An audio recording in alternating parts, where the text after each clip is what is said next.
रसने पाविजे आढाया माझी ऐसी काया जवळ हे उदक अग्नी धान्य झाल्या घडे पाक उदक अग्नि धान्य झाल्या घडे पाक एका वीण एक काम नये देहाच्या निरसने पाविजे आढाया माझी ऐसी काया जवळ हे तुका म्हणे मज कळते चाचणी तुका म्हणे मज कळते चाचणी बडबडीची वाणी अथवा सत्य देहाच्या निरसने पाविजे आढाया माझी ऐसी काया जवळ हे विठ्ठला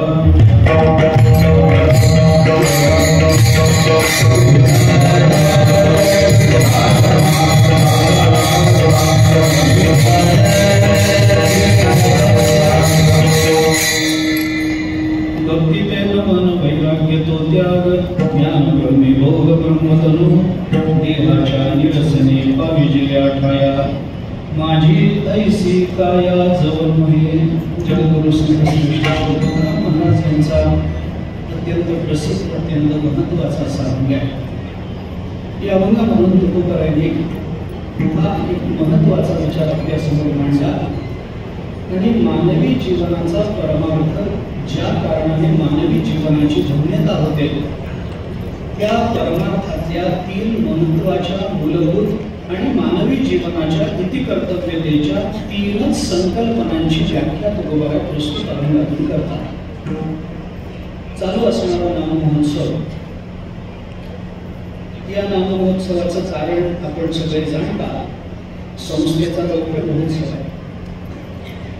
संत कृपा या नावाने चालू झालेली ही संस्था आज 25 वर्षाची झाली। 25 वर्षाची झाली म्हणजे पूर्ण तारुण्यात आली असा त्याचा अर्थ।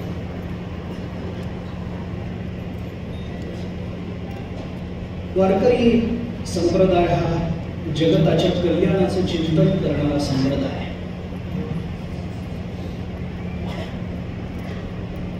तो जीव वारकरी आहे की नाही, तो सांप्रदायिक आहे की नाही याचा कोणताही विचार न करता वारकरी संप्रदाय त्याच्या कल्याणाचा विचार आहे।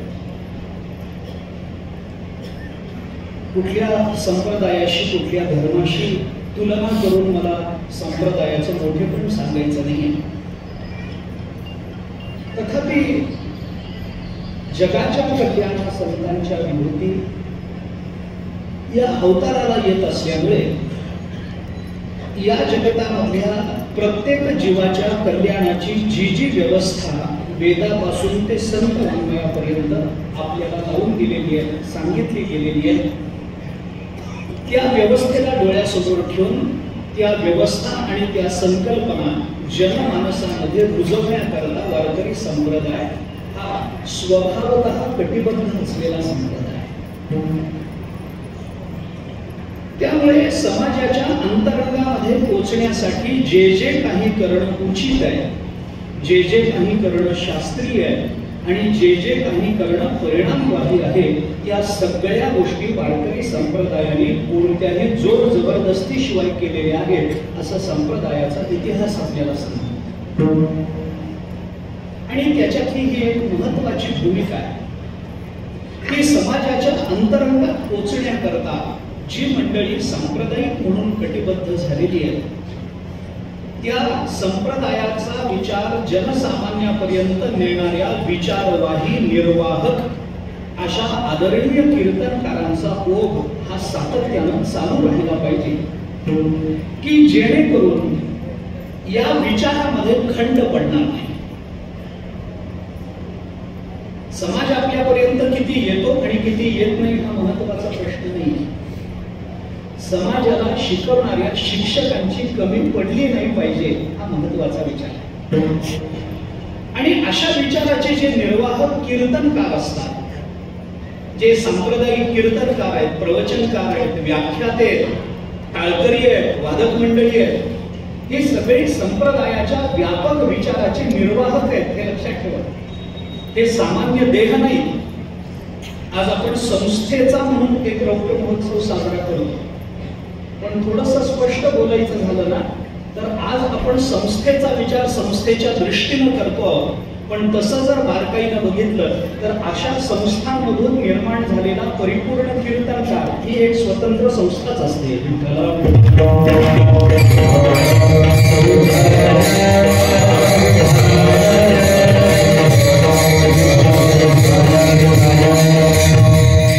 त्यामुळे ती एक संस्था समाजापर्यंत पोचते, वेगवेगळ्या अंगाने पोचते आणि तो कीर्तनकार ज्ञानोबा तुकोबरायांचा अंतरंग समाजापर्यंत पोहोचवण्याकरता प्रयत्नशील राहतो.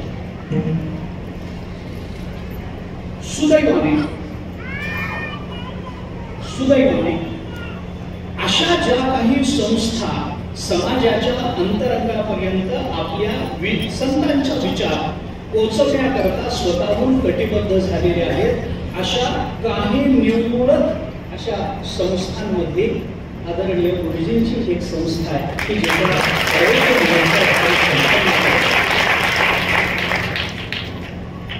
कारण आता हे जे सुदैवाने मी सांगतो त्याचा व्यत्यास सांगताना सांगतो दुर्दैवाने विचाराचा निर्वाह याला महत्व देण्यापेक्षा विचाराच्या निर्वाहातून प्राप्त होणारा उदरनिर्वाह ही संकल्पना जेव्हा जास्त व्यापक व्हायला लागते तेव्हा दुर्दैवाने या शब्दाची जागा सुदैवाने होण्याची शक्यता असते. तोपर्यंत हे होत नाही. त्यामुळे अशा चांगल्या सुसंस्कारित निरपेक्ष निस्पृह अशा कीर्तनकारांची निर्मिती ही केवळ संप्रदायाची नाही तर या सगळ्या जगातल्या जीवाची गरज आहे हे आपण लक्षात घेतलं पाहिजे. संप्रदायाची ती गरज नाहीये. संप्रदाय आपण कीर्तन केलं काय न केलं काय संप्रदाय राहणारच आहे. तुमच्या माझ्यावर संप्रदाय अवलंबून नाही, आपण संप्रदायाचे आहोत हा आपला अभिमान आहे हे लक्षात घेतलं पाहिजे. आपल्या जीवनाच्या धन्यतेकरता वारकऱ्याचा शिक्का बसणं ही आपल्या जीवनाची धन्यता आहे. तुम्ही वारकरी व्हावं की होऊ नये ही संप्रदायाची फारशी आवश्यकता नाही. आणि म्हणून अशा निस्पृह कीर्तनकारांची निर्मिती एका अर्थाने मी निर्मिती हा शब्द मुद्दाम वापरतो. निर्मिती करणारे जे काही कारखाने या महाराष्ट्रामध्ये आहेत त्याच्यामध्ये संत कृपा नावाचा एक कारखाना अतिशय निरपेक्षपणे महाराष्ट्रामध्ये गेली 25 वर्ष आदरणीय गुरुजींच्या मार्गदर्शनाखाली ते स्वतः जातीवर लक्ष देते. मला आठवतं संस्थेची शताब्दी झाली त्याही वेळेला या विषयाचा पुष्कळ पुढे झाला. आता माझ्या हातामध्ये तेवढा वेळ नाही हे सगळं सांगण्याकरता. कितीला संपवायचं म्हणजे कार्यक्रम काय मला माहिती नाही. साधारण सव्वा तासामध्ये मी म्हणजे सगळे चिंतन आपल्या समोर ठेवतो. परंतु असो बाकीचा विचार जरी सोडून दिला तरी अशा संस्था जीवित राहणं, कारण आपण मराठी म्हणतो ना की लाख मेले तरी चालतील पण लाखाचा पोशिंदा जगला पाहिजे. अशा संस्थांचं पुनरुज्जीवन होणं, अशा संस्था सातत्यानं चालू राहणं आणि अशा संस्था मानवी जीवनाला दिशा देण्याकरता व्यापकत्वानं कार्य करणं हे फार आवश्यक असतं. आणि काळाची ती गरज ओळखून कलियुग हळूहळू अधिक जास्त कराल होत चाललेला आहे. त्यामध्ये अधिकाधिक अशा संस्थेची जास्त आवश्यकता निर्माण व्हायला लागलेली आहे आणि ती आवश्यकता ओळखून गुरुजींनी आपल्या सर्व विद्यार्थ्यांना अशा पद्धतीचे पाठ दिलेले. त्यामुळे या संस्थेच्या 25व्या वर्षी मी त्या संस्थेबद्दल काय प्रार्थना करू, त्या संस्थेबद्दल संस्थेला काय शुभेच्छा देऊ. कारण जी संस्था निरपेक्षपणाने काम करते ती कुणाच्या शुभ कामने करता मोतात नसते. कारण भगवान तिची जबाबदारी वाहतो, संत महात्मे तिची जबाबदारी घेत असतात. त्यामुळे मी फारशा शुभेच्छा देणार नाही, फक्त गुरुजींच्या चरणी एवढी प्रार्थना नक्की करतो की संस्थेच्या शताब्दीच्या वेळेला मला कीर्तनाला बोलवा. गुरुजींच्या जवळ मी करू शकतो. याच्या पलीकडे अधिक काही बोलत नाही. याच्यामध्ये कोणकोणते अर्थ तुम्हाला काढायचे याबद्दल तुम्ही स्वतंत्र आहात. त्याबद्दल मी आता अर्थाचा विशेष काही आपल्याला सांगत नाही आणि म्हणून मी मुद्दाम हा अभंग चिंतनासाठी आपल्या समोर ठेवला. कारण मला असं वाटतं, माझ्या बुद्धीच्या मर्यादा अर्थात, पण मला असं वाटतं की हा अभंग हा जनसामान्यांकरता नाहीच आहे, हा अभंग कीर्तनकारांकरताच. कारण तुका म्हणे मज कळते चाचणी बडबडीची वाणी अथवा सत्य. ही चाचणी तुकोबाराय मला कळते म्हणून सांगतात, त्याचं काय कारण आहे? कुणाची चाचणी घ्यायची? बडबडीची वाणी आणि सत्य बोलणं ही चाचणी कुणाची घ्यायची आहे तुकोबाराय? सामान्य जीव चाचणी करता बद्ध नसतो. सामान्य जीवाची परीक्षा घ्यायची नसते, परीक्षेकरता बंधक असतो तो कीर्तनकार असतो. कीर्तनकारांनी कोणत्याही परीक्षेकरता कधीही तयार असलं पाहिजे, पण आपली परीक्षा कोण घेणार आहे हे एकदा तपासून बघितलं पाहिजे. माझी भाषा आपल्याला पटेल रुचेल मला माहिती नाही, पण ही परीक्षा कुणाची आहे? तुकोबाराय या अभंगामध्ये ज्या व्याख्या करतात त्या व्याख्या पुन्हा करतात. भक्ती ते नम, वैराग्य तो त्या, ज्ञान ब्रह्मीभूत, या व्याख्या ज्ञानाच्या भक्तीच्या वैराग्य, ज्ञानाची भक्तीची वैराग्याची व्याख्या तुकोबारायांनी प्रस्तुत अभंगामधून केली. ही पुन्हा करता केली, कारण व्याख्या जेवढी संकुचित असते तेवढा तिचा अधिकारी मोठा असावा, आणि व्याख्या जेवढी विस्तारली जाते तेवढी ती व्याख्या सामान्यांकरता बद्ध असते. आपण चिंतन करून पहा, भाष्य ग्रंथ पाहताना, भाष्याचा विचार करताना भाष्याचा विस्तार कुणाकरता केलेला असतो? त्याचा जो अधिकारी आहे, सामान्यत्वानं जो मुमुक्षु आहे त्याच्याकरता केलेला असतो. सगळ्यांना कळावं याच्याकरता भाष्य केलं जातं, पण सूत्र जे मांडलं जातं ते सगळ्यांकरता नसतं, ते विशेष अधिकाराकरता असतं. त्यामुळे शब्दाचा संकोच करून ज्या व्याख्या केल्या जातात ना, त्याच्याकरता अधिकाराची तीव्रता लक्षात घ्यावी लागते. आणि शब्द पसरून जेव्हा वापरले जातात तेव्हा ते सामान्यांकरता वापरले जातात, हे लक्षात ठेवलं पाहिजे.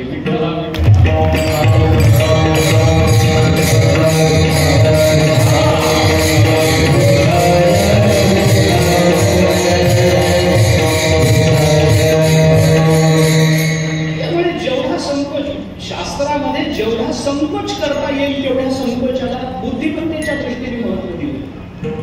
व्याकरणामध्ये सूत्र निर्माण करताना त्या सूत्रातली एखादी अर्धी जरी मात्रा कमी करता आली तरी सुद्धा त्या वैयाकरणाला केवढा मोठा आनंद होतो म्हणून सांगितलं.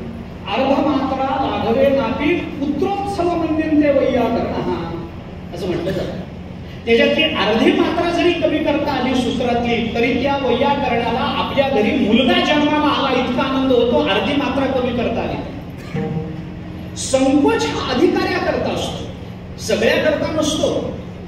संकोचानं सांगता आलं पाहिजे ही आवश्यकता आहे, हे मान्य आहे, परंतु संकोच कोणाकरता असतो? ज्या अर्थी अक्षरांचा संकोच आहे त्या अर्थी संकुचित अक्षरांमधून अर्थ काढणारा अधिकारी, हे लक्षात घेतलं पाहिजे. त्यामुळे तुकोबाराय इथं भक्तीच्या लांबलचक व्याख्या करत नाही, तुकोबाराय ज्ञानाची लांबलचक व्याख्या करत नाही, तुकोबाराय वैराग्याची लांबलचक व्याख्या करत नाही, संकोच करून सांगतात. एकेका शब्दामध्ये एक एक व्याख्या तुकोबारायांनी प्रस्तुत अभंगामधून मांडली. भक्ती म्हणजे काय? नमन, संपली भक्तीची व्याख्या. वैराग्य म्हणजे काय? त्याग, संपलं, वैराग्याची व्याख्या संपली. ज्ञान म्हणजे काय? ब्रह्मीभोग, संपलं, ज्ञानाची व्याख्या संपली. एका एका शब्दातून तुकोबाराय इथे व्याख्या मांडतात आणि या तीनच व्याख्या तुकोबारायांना कराव्या वाटतात, कारण या तीनच गोष्टी कीर्तनामधून मांडल्या पाहिजे असा नाथ महाराजांचा दंडक आहे. विठ्ठला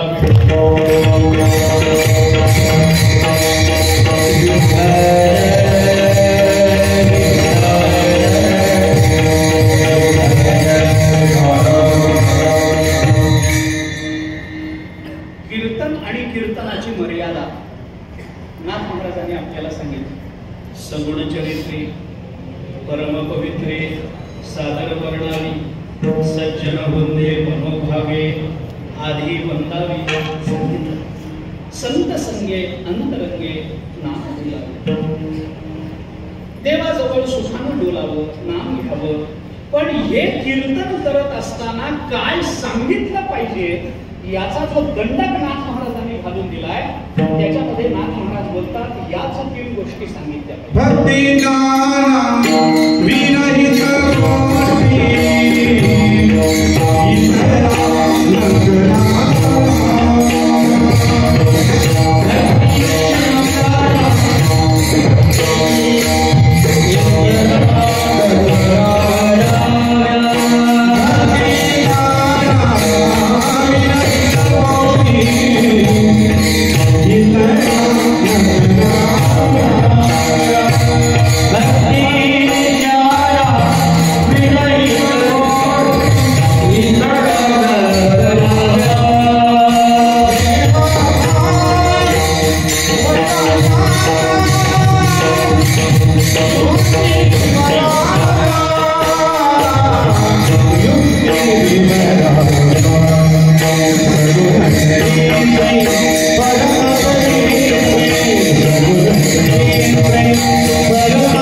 कीर्तनात काय बोललं पाहिजे.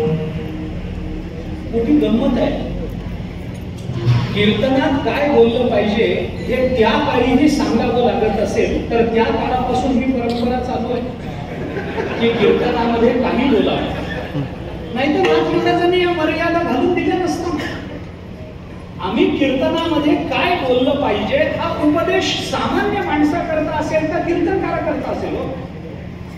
कीर्तनामध्ये काय बोलावं हे सामान्य माणसाला सांगून चालत नाही. जो कीर्तन करतो त्यालाही मर्यादा आहे की त्याने कीर्तनामध्ये भक्ती ज्ञानाविरहित इतरा गोष्टी न कराव्या. प्रेम भावे वैराग्याच्या युक्ती विवराव्या. त्याने भक्ती सांगावी, त्याने ज्ञान सांगावं, त्याने वैराग्य सांगावं. या तीनच गोष्टी जर कीर्तनकाराला सांगण्याकरता बंधन आहे, नाथ महाराजांनी जर मर्यादा घालून दिल्या आहेत आणि कीर्तनकारांनी ज्ञान, भक्ती आणि वैराग्य याच्या व्यतिरिक्त इथं जर काही बोलायचं नाही तर कीर्तनकाराला ज्ञान, भक्ती आणि वैराग्य हे माहिती असलं पाहिजे. आणि ते जर माहिती असलं पाहिजे तर त्याच्या व्याख्या करण्याची जबाबदारी तुकाराम महाराजांनी घेतली. आणि म्हणून हा अभंग या संस्थेतून बाहेर पडणाऱ्या किंवा या नाही संस्थेतून बाहेर पडणाऱ्या आणि कीर्तनकार म्हणून समाजामध्ये संतांचा निरोप पोहोचवणाऱ्या प्रत्येक भाविका करता हा अभंग महत्वाचा आहे. विठ्ठला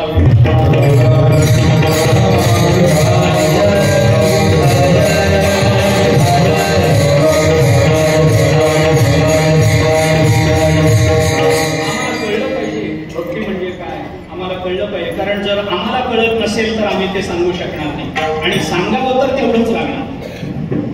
आम्ही कीर्तनामध्ये येऊन आमच्या प्रपंचाबद्दल बोलत बसलो तर ते कीर्तन नाही. प्रपंचाबद्दल बोलू नये असं म्हणणं नाहीये. ज्ञानम तेहम सविज्ञानम भगवान 7व्या अध्यायाच्या 2ऱ्या श्लोकामध्ये आपल्याला सांगतात. मी तुला ते ज्ञान सांगतो अशेषतः वक्ष्यामी, पण कसं सांगतो मी विज्ञानासह तुला सांगतो. विज्ञान कीर्तनात बोलू नये असं बंधन नाहीये, पण फक्त विज्ञानच बोलावं हे मात्र दोषास्पद आहे. विठ्ठला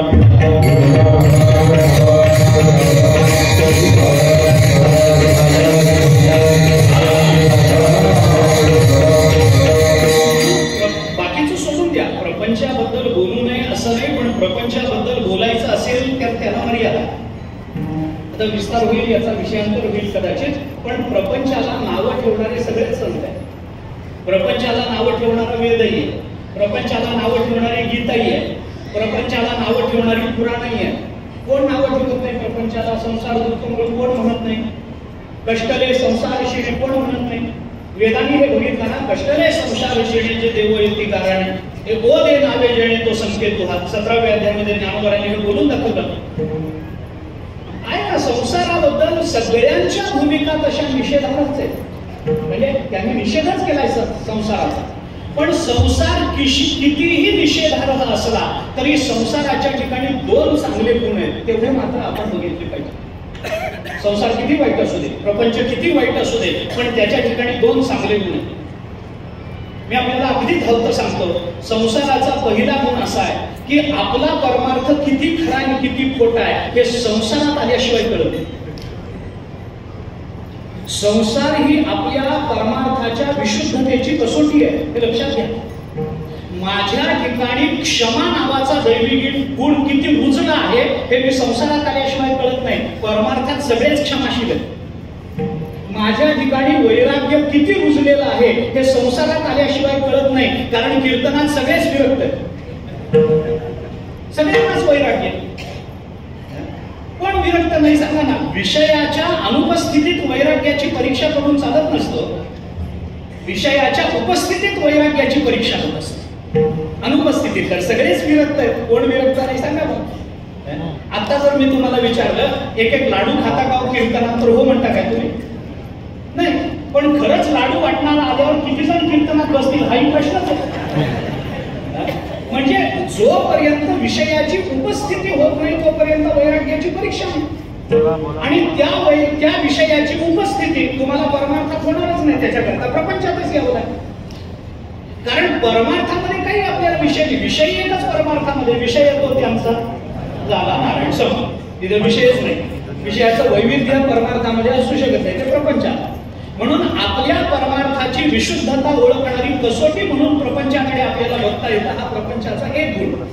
आणि प्रपंचाचा दुसरा महत्वाचा गुण सांगतो जाता, प्रपंच दुसऱ्या एका कारणाने चांगला आहे. कोणत्या कारणाने? अवघड वाटणारा वेदांत समजून घेण्यासाठी आवश्यक असणारे सगळे दृष्टांत तोच पुरवतो.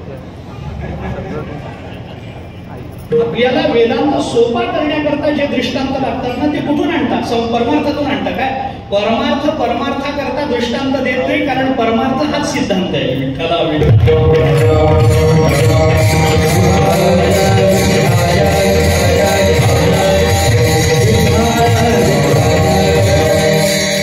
नुसता प्रपंच कीर्तनामध्ये बोलणं हा मुद्दा नाहीये.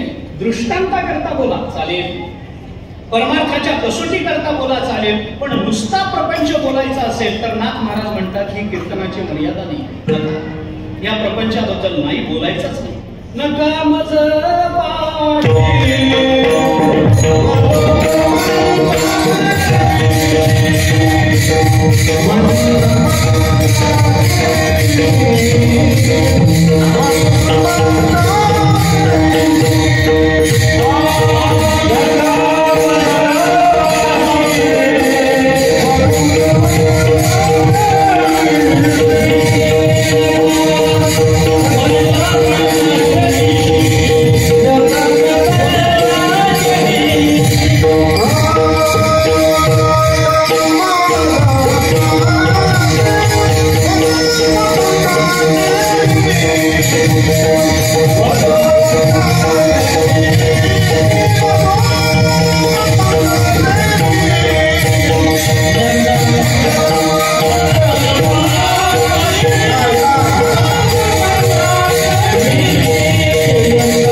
प्रपंचाचे विषय प्रपंच ओसरो चित्त तुझे पायी मुरो ऐसे करिगा पांडुरंगा शुद्ध रंग वावे रंगा. तुकोबारायांच्या भूमिका आपण पहा.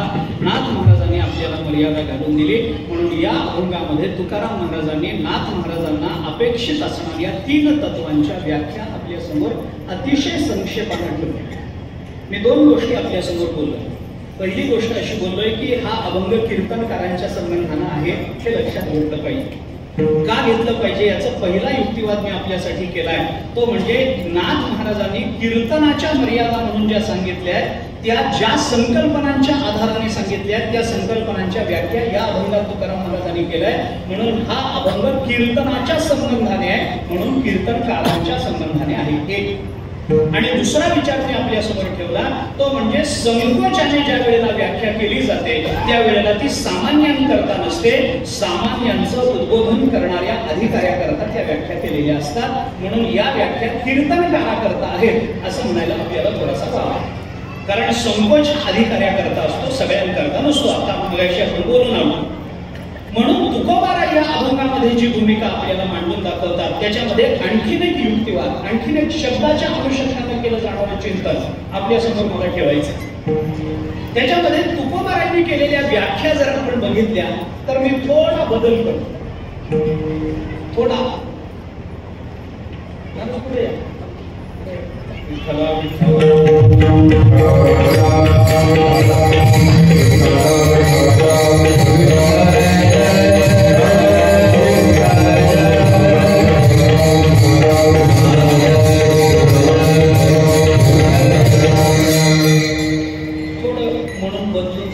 पंडितासमोर आपण काय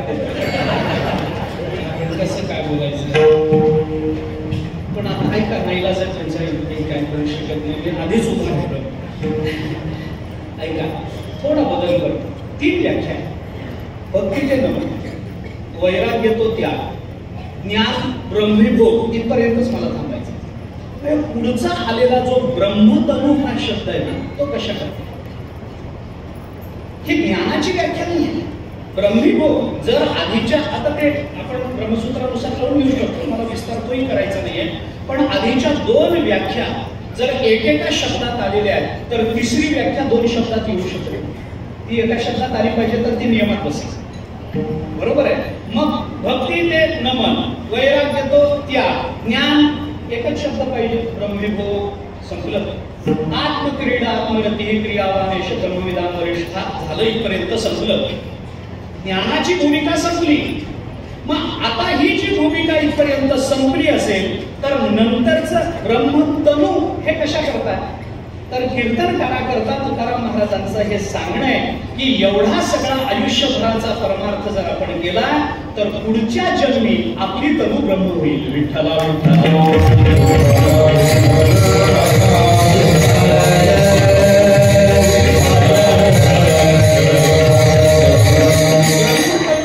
परिणाम म्हणतोय, ही व्याख्या नाही आहे.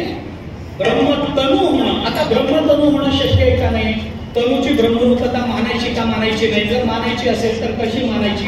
मानायची असेल तर कोणत्या तनुची मानायची? स्थूल देहाची मानायची का सूक्ष्म देहाची मानायची का? कारण देह ब्रह्मरूप होईल का? होणार नाही. स्थूल देह होईल का? होणार नाही, वगैरे वगैरे 100 भानगडी त्याच्यात आहेत. आणि या भानगडीच असतात. त्याच्यात आपल्याला फार जाण्याचं आत्ता कारण नाही. माझ्या दृष्टीने मी जी संगती लावतोय ते ब्रह्मतनुत्व हा परिणाम आहे. कारण तनु ब्रह्म होण्याचा विचार संतांनी बोलून दाखवला नाही असं नाही. अशी कितीतरी प्रमाण मी आपल्याला सरळ जाता जाता सांगून जाऊ शकतो की त्यांची तनु ब्रह्म आहे हे संतांनी बोलून दाखवलं. कीर्तनाचा अंग होय अंग हरिरूप ब्रह्मतनुत्व आलं हे आपण कितीतरी असं बोलू शकतो. ब्रह्म जे देखणे द्वैत जेव्हा गेले शरीर ते झाले ब्रह्म.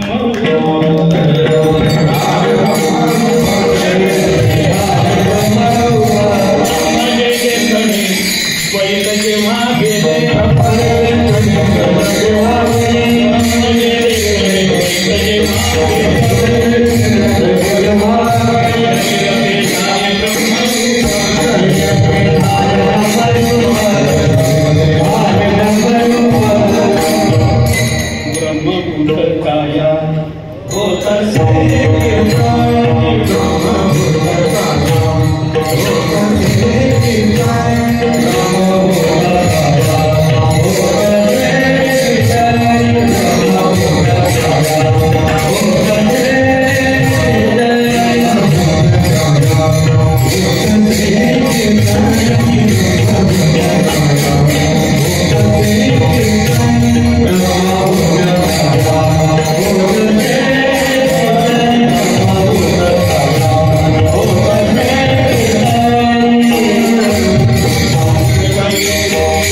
शरीरवाचक शब्द आहे, तनु शरीरवाचक शब्द आहे. ब्रह्म तनु असा शब्द वापरला परिणामाच्या दृष्टीने. आता मी तिकडे जाणार नाही, त्याचा विस्तार होईल, माझ्या हातात तेवढा वेळ नाही. तुकोबाराय या अभंगामध्ये 3 व्याख्या करतात. व्याख्या कुणाला जमतात, व्याख्या कुणी कराव्यात? आपण मनुष्य परमार्थाच्या आपल्या बुद्धीनं व्याख्या करून परमार्थ करेल तर कधीही त्याला सद्गती प्राप्त होणार नाही.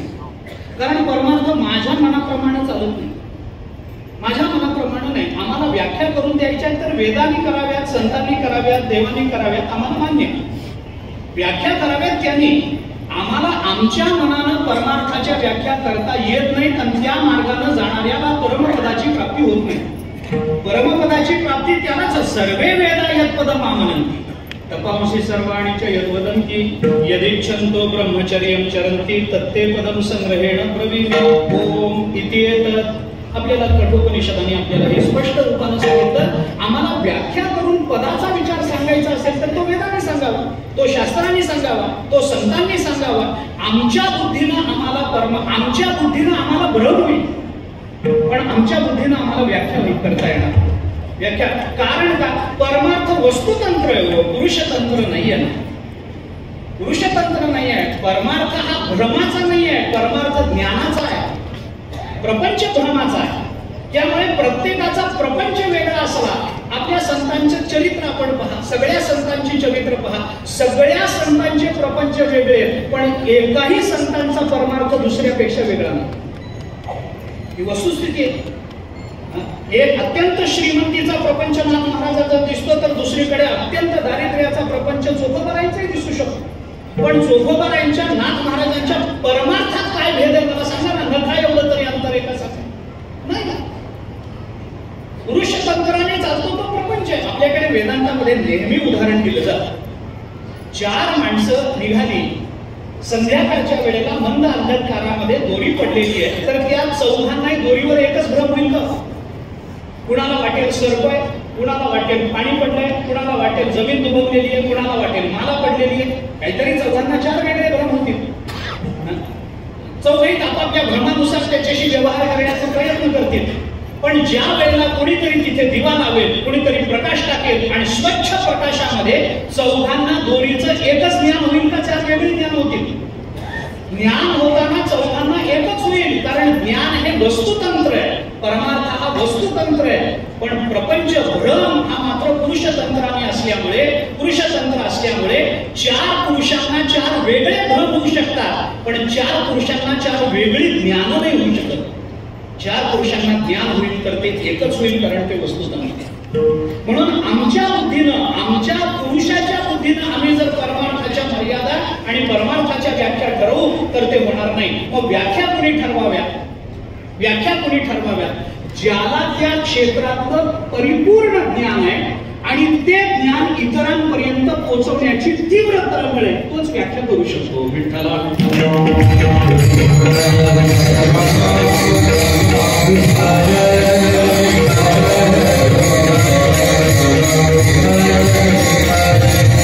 वेदाने का व्याख्या करावी? वेदाला संपूर्ण ज्ञान जाणीवेचे निबळे. कोण वेदापासून आहे? ज्ञानामध्ये वेदाच्या बाबतीत मोठं कोण आहे? आणि तळमळ अहितापासून काढी ती हित देवोनी वाढवी ती नाही श्रुती परवती माऊली जगा. तळमळ व्याख्या महत्वाची. संतांच्या अंत संत सर्वज्ञ काय नाही, पण आपल्या बाबतीत तसं होत नाही. आपण असं आहे त्या महाभारतात एक वचन आहे, सर्व सर्वं न जानाति सर्वज्ञो नास्ति कश्चन न एकत्र परिनिष्ठा अस्ति ज्ञानस्य पुरुषे क्वचित. असं एक विधान आलं त्या ऋतुपर्णाच्या नलराजाच्या संबंधात आहे. त्याची कथा काय असेल ती असो. त्याच्या मागे दमयंतीच्या लग्नाला निघाले वगैरे वगैरे मोठी कथा. एक ऋतुपर्णाच्या घरी नलराजा सारथ्य कर्म करण्याकरता नोकर म्हणून राहिले आणि दमयंतीच्या लग्नाची बातमी आली स्वयंवराची. लग्नाला जायचं ठरलं तर ऋतुपर्णाने नलाला असं सांगितलं, काय बाबा रथ आपल्याला लग्नाला जायचं. नलाला उत्सुकता होतीच, कारण मुख्य त्याचंच होणार होतं लग्न. त्यामुळे त्याला जरी तो सारथ्य कर्म करत असला तरी त्याला उत्सुक होणार. चला बसले, रथामध्ये निघाले, जायला लागले. तर रथात सारथ्य कर्मामध्ये तो नल इतका प्रवीण, इतक्या वेगाने रथ हाकायला लागला की जाता जाता मागे उभा असलेल्या ऋतुपर्णाच्या खांद्यावरचं उपर्ण त्या वाऱ्याने उडालं, मागे पडलं. खांद्यावरचं उपर्ण ऋतुपर्णाच्या. इतका वेग होता त्या रथाला. आपणही एखाद्या वेळेला वेगाने गाडी चालली तर दारामध्ये खिडकीमध्ये असतो तो वाऱ्याचा झोत येतो ना, तसा वाऱ्याचा झोत इतक्या वेगाने आला की ऋतुपर्णाच्या खांद्यावरचं उपर्ण उडालं, मागे पडलं.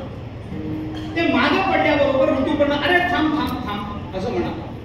नलाने मागे वळून विचारलं कशा करता? तो माझं उपर्ण पडलं. तो नलाने सांगितलं, अहो थांब थांब म्हणेपर्यंत आपला रथ कैक योजना निघाला. आता उपर्ण गेलो. आता जर उपरण्याकरता जाल तर लग्न जाईल आणि लग्नाला जायचं असेल तर उपर्ण सोडा. तो ऋतुपर्ण म्हणला, असं कसं? कारण आता ते ऋतुपर्ण राजाचं उपर्ण आणि लग्नाला निघालेल्या राजाचं उपर्ण. लग्नाला म्हणजे दुसऱ्याच्या लग्नाला अक्षय टाकायला निघालेल्या नाही, स्वतःला दमयंती मिळेल या अपेक्षेनं लग्नाला निघालेल्या राजाचं उपर्ण. आधीच राजाचं, त्याच्यात स्वयंवरा करता निघालेल्या राजाचं ते उपर्ण. आता ते काय असं असेल का? ते काय असं असेल का? कमरेला बांधलं, गुंडाळलं, गळ्यात गुंडाळलं असं नाही ना. ते राजाचं उपर्ण, त्याला सोन्याची जर आहे, त्याला गोंडे लावलेले, त्याला रत्न जडवलेले, त्याला मोती जडवलेले. पण थांब थांब थांब थांब थांब म्हणेपर्यंत पर्यंत आपण योजना पुढे आलोय, सोडून द्या उपकरण. आणि मग ऋतुपर्णाने नलाला हे विचारलं की तुझी हे सारथ्य विद्या मला शिकवतील का? त्यावेळेला नल राजा कुत्सित हसला आणि हसल्यानंतर ऋतुपर्ण काही बोलला, शांत बसला. आणि थोड्या वेळानं तो वेगानं रथ जाताना एक झाड असं झटकन मागे गेलं. आणि ऋतुपर्णाने नलाला विचारलं, हे झाड ज्या वेगानं मागे गेलंय बघितलंस ना? तो म्हणे बघितलं, रथाचा वेगच तेवढा. मग हे मागे गेलेल्या झाडाला किती पाने सांगू शकेल? तो म्हणला असं कसं सांगता येईल? अहो एका क्षणात ते झाड मागे गेले, त्या झाडाची पानं कशी मोजणार? ऋतुपर्णाने सांगितलं ती विद्या माझ्याकडे.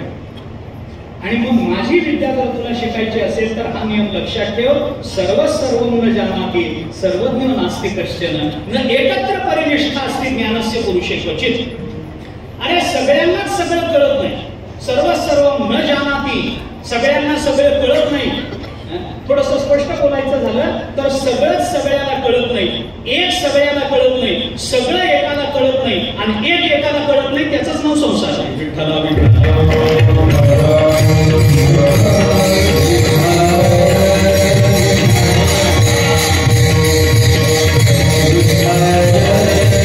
ज्ञानाच्या परिनिष्ठा एकत्रित यावा असा पुरुष या जगतामध्ये क्वचित आहे, आणि त्या क्वचित मध्ये बसणारे तुकाराम महाराज आहेत. विठ्ठला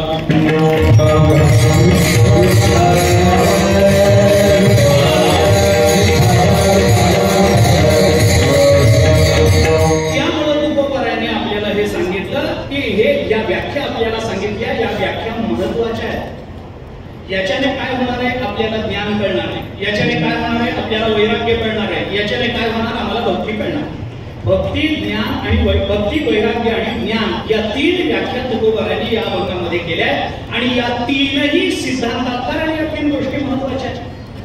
आता या तिन्ही गोष्टी कशा महत्वाच्या, काय महत्वाच्या, आपल्याला फार विस्तार करायचं कारण नाहीये. नाथ महाराजांनी आपल्याला सगुण चरित्रे परम पवित्रे अभंगामध्ये बोलून दाखवलेलं आहे. का वैराग्य का महत्वाचं, ज्ञान का महत्वाचं, भक्ती का महत्वाची वगैरे वगैरे याचं व्याख्यान करायला आपल्याला आत्ता वेळ नाही.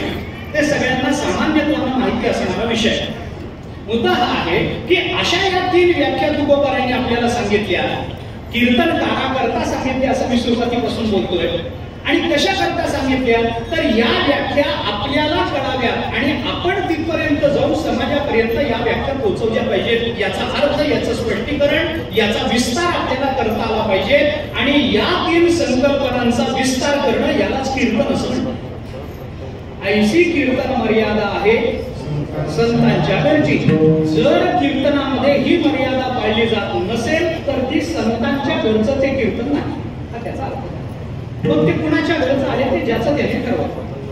मला बोलायचं कारण नाही, पण संतांच्या घरचं कीर्तन जर आपल्याला करायचं असेल तर या तीन संकल्पनांव्यतिरिक्त अन्य विस्तार आपल्याला करता येणार नाही, अन्य चिंतन करता येणार नाही.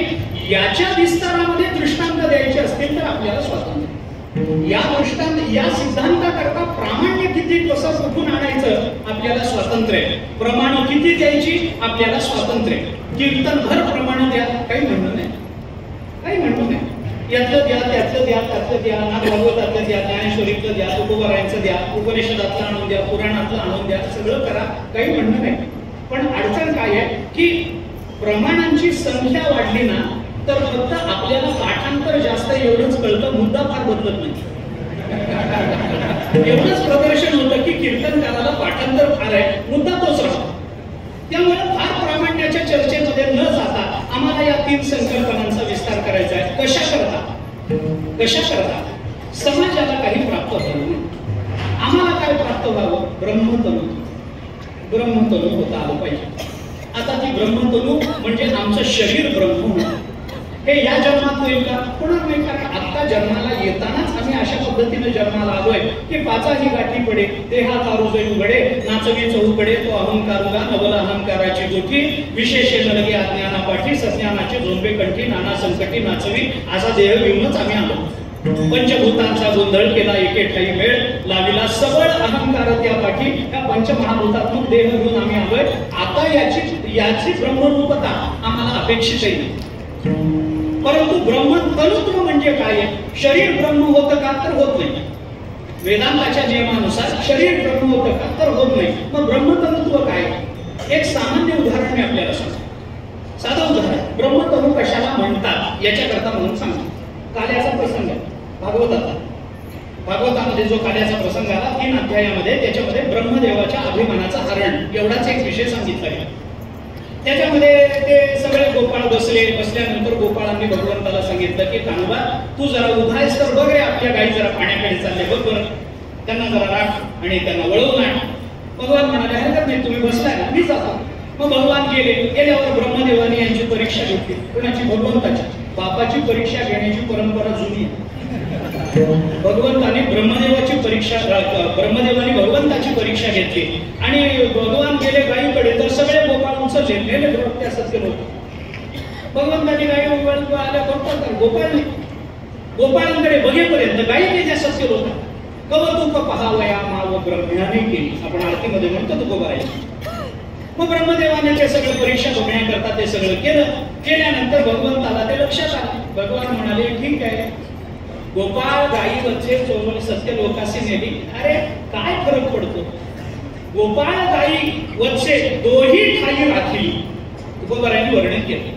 भगवंताने काय केलं, गोपाळांचंही रूप आपणच घेतलं आणि गायींचंही रूप आपणच घेतलं. भगवानच गाय झाले, भगवानच गोपाळ झाले. एवढंच नाही, गोपाळांच्या हातातली काठी भगवान झाले. एवढंच नाही, गायीच्या गळ्यातली घुंगरही भगवान झाले. एवढंच नाही, घुंगरातला वाजणारा खडाही भगवान झाले. एवढंच नाही, गोपाळांच्या पायातली चप्पलही भगवान झाली, वासरही भगवान झाले. मग आता भगवंतानी ही जी रूप धारण केली ना, याला ब्रह्मतनु असं म्हणतात. आणि ही ब्रह्मतनु जशी भागवतात दिसते तशी ब्रह्मतनु आपल्याकडे बघायची असेल तर तुकोबाराय कोण आहेत सांगा. तुकिता तुलने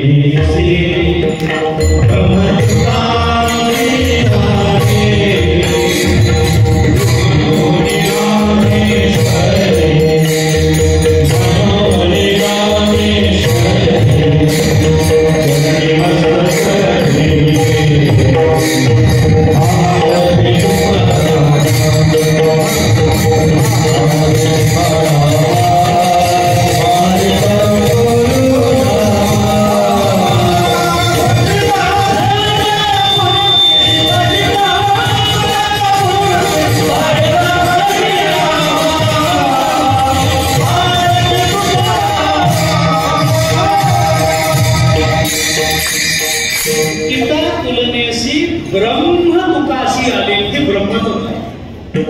ज्ञानोबारांची तनु ब्रह्म आहे. अवतार पांडुरंग नाव ठेविले ज्ञान. चोखोबारांची तनु ब्रह्म आहे. जनाबाईंची तनु ब्रह्म आहे. नामदेवरायांची तनु ब्रह्म आहे. म्हणून तर हजारो वर्ष ती जशीच्या तशी टिकून आहे, कारण ब्रह्माला मरण नाही, कोणत्याही अर्थाने संगती लावा विस्तार करत नाही. मग हे कसं झालं की कीर्तनकार जर अशा पद्धतीनं ज्ञान भक्ती वैराग्याच्या भूमिका जगेल आणि समाजापर्यंत ज्ञान भक्ती वैराग्याच्या भूमिका पोचवेल तर नंतरच्या काळामध्ये त्या कीर्तनकाराच्या रूपानं भगवान प्रकट होतील. ही ब्रह्मतनु मला सांगायचं काय ते लक्षात घ्या. त्याच्या रूपानं भगवान प्रकट होतील एवढा मोठा अधिकार त्याला प्राप्त होईल. परमात्मा त्यांच्या रूपानं प्रकट होतो, भक्ताच्या रूपानं परमात्मा प्रकट होतो. याची उदाहरणं अनेक आहेत. म्हणून ब्रह्मतनुत्व हा परिणाम आपल्याकरता म्हणून तुकोबाराय सांगतात आणि आपल्याला या 3 व्याख्या तुकोबारायांनी करून दिल्या. त्या व्याख्यांचा विस्तार करण्या एवढा वेळ माझ्या हातात नाही. भक्ती ते नमन या नमन शब्दामध्ये आतापर्यंत केलेल्या भक्तीच्या सगळ्या व्याख्यांचा संकोच कसा होतो हे सांगण्या एवढा वेळ आता माझ्या हातामध्ये नाही. नुसता त्याग या एका अर्थामध्ये वैराग्य या संकल्पनेचा सर्वंकष विचार कसा समाविष्ट होतो हे सांगायला वेळ नाही. आणि ब्रह्मी भोग आपल्याला एवढ्या एका शब्दामधून ज्ञानाची चिकित्सा सर्वार्थानं करणं वेळेच्या मर्यादेमध्ये बसत नाही. या 3 व्याख्या मी आपल्याला सांगणार नाही. परंतु तुकोबाराय आपल्याला जे सांगतात त्याच्यामध्ये या 3 भूमिका आहेत, ज्ञान भक्ती आणि वैराग्य. या 3 मानवी जीवनामध्ये आवश्यक आहेत की नाही? 3 आवश्यक आहेत की नाही? नुसत्या ज्ञानानं मनुष्य जगू शकत नाही, ज्ञानाला वैराग्याची जोड पाहिजे. विरक्ती वाचून कधी ज्ञानाशी जगण्याची नाही. वैराग्य असल्याशिवाय ज्ञान नाहीच. म्हणून अगदी तत्वं पदार्थ शोधनापर्यंत जरी मुमुक्षु गेला तरी वैराग्याला बरोबर घेऊन जावं लागतं. हे विवेक वैराग्य समाधिष्ट संपत्ती मुमुक्षु चर्चा, श्रवण, मनन, निधिध्यासन आणि तत्व पदार्थ शोधन हा जो प्रवास आपल्याला वेदांतामध्ये सांगितला जातो, या प्रवासामध्ये पुढच्या टप्प्यावर मागची भूमिका सोडून देणं नाहीये. म्हणून तुकोबारांनी शब्द वापरले विवेकासहित वैराग्याचे. विवेकासह वैराग्य पाहिजे, विवेक वैराग्यासह समाधिशक संपत्ती पाहिजे, विवेक वैराग्य समाधिशक संपत्ती सह मुमुक्षुता पाहिजे, विवेक वैराग्य समाधिशक संपत्ती मुमुक्षुतेसह श्रवण झालं पाहिजे. या आता हे सांगत बसलो तर पुन्हा वेळ जाईल. या सगळ्यासह मनन झालं पाहिजे, मननासह निधिध्यासन झालं पाहिजे. त्या सगळ्या निधिध्यासनासह आपल्याला तत्व पदार्थ शोधन करता आलं पाहिजे. तर ज्ञानाची भूमिका म्हणजे वैराग्य लागतं की नाही, लागतं. ज्ञानाला पाहिजे की नाही, पाहिजे. भक्तीला वैराग्य पाहिजे की नाही, पाहिजे. म्हणजे एकच एक भूमिका नाही, नुसता विरक्त असं चालत नाही. कारण वैराग्य हा मुक्काम नाहीये, हे लक्षात घेतलं. वैराग्य हा मुक्काम नाहीये. दुर्दैवाने लोकांना तसं वाटतं. वैराग्य बाळवण्यापेक्षा वैराग्य हा प्रदर्शनाचा विषय होता आणि त्याची अपेक्षा नाही आणि त्याला वैराग्य म्हणतही नाही. सगळं चांगलं असताना विनाकारण फाटकं धोतरण मळलेले कपडे घालून कीर्तनाला उभं राहणं हे काही वैराग्य नाही. त्याला वैराग्य म्हणत नाही. चांगलं राहावं, चांगले कपडे घालावे, चांगलं धोतर नेसावं, सगळं व्यवस्थित असावं, काही त्याच्याबद्दल काही नाही. हा अगदीच एवढा अट्टहास करू नये की धोतराचा काठ उपरण्याचा काठ हे मान्य. पण अगदीच मळलेलं घालावं, फाटकं घालावं आणि लोक देतात ना, समाज आपल्याला सांभाळतो ना. आपण ज्ञानोबाराय तुकोबारायांचे निरोप आहोत ना, मग एखाद्या धनगरी माणसासारखं काय राहतावं. एवढे श्रीमंत आईबाप भेटले आपल्याला.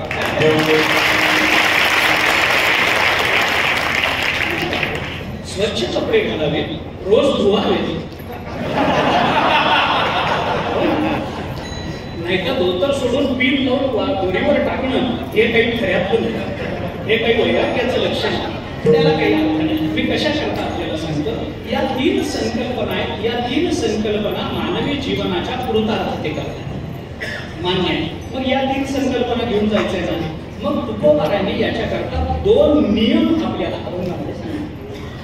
अभंग मला लांबवायचा नाही, वेळेची मर्यादा, पण दोन नियम आहेत. जसं उदाहरण सांगायचं झालं तर काला घ्यायचा ना तुम्हाला, तर काल्याकरता दोन नियम पाळा. हळूहळू चाला, कोणी कोणाशी न बोला. हळूहळू चाला बाबा आणि कोणी कोणाशी बोलू नका. काला सेवन करायचं ना, याला तरी यावे लागेल. अवघे माझ्या मागे मागे काय करा, मागे मागे नुसतं या, पण हळूहळू चाला. मागे मागे येताना गडबड करू नका. आणि कोणी कोणाशी न बोला, कोणी कोणाशी बोलू नका. कोणी कोणाशी बोलू नका म्हणजे कोणी स्वतःशी बोलू नका. कोणी कोणाशी बोलू नका याचा अर्थ मी सरळ सांगतो, जरा क्षमा मागून. याचा अर्थ असा की कोणी कोणाशी बोलू नका म्हणजे कोणीही आपल्या पारमार्थिक भूमिका कुणाला सांगत बसू नका. मी कुठपर्यंत पोहोचलो. आता मग लोक म्हणतात जवळ ब्रह्मज्ञान झालंच आहे मला. हे काही खरं नसतं, हे काही खरं नसतं, हे खोटं असतं, 100% खोटं असतं. कारण मी अनेक वेळेला हे सांगतो, जवळ या शब्दाला वेदांतात काही अर्थ नसतो, शून्य किंमत आहे. जवळ म्हणजे काय असतं.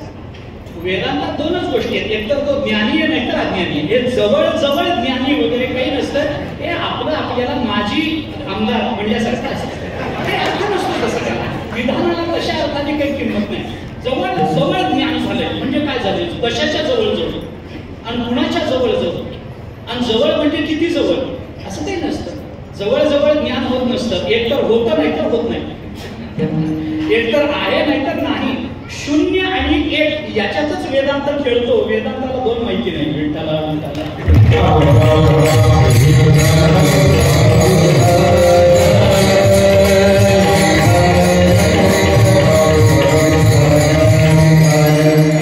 चाला, गडबड करू नका.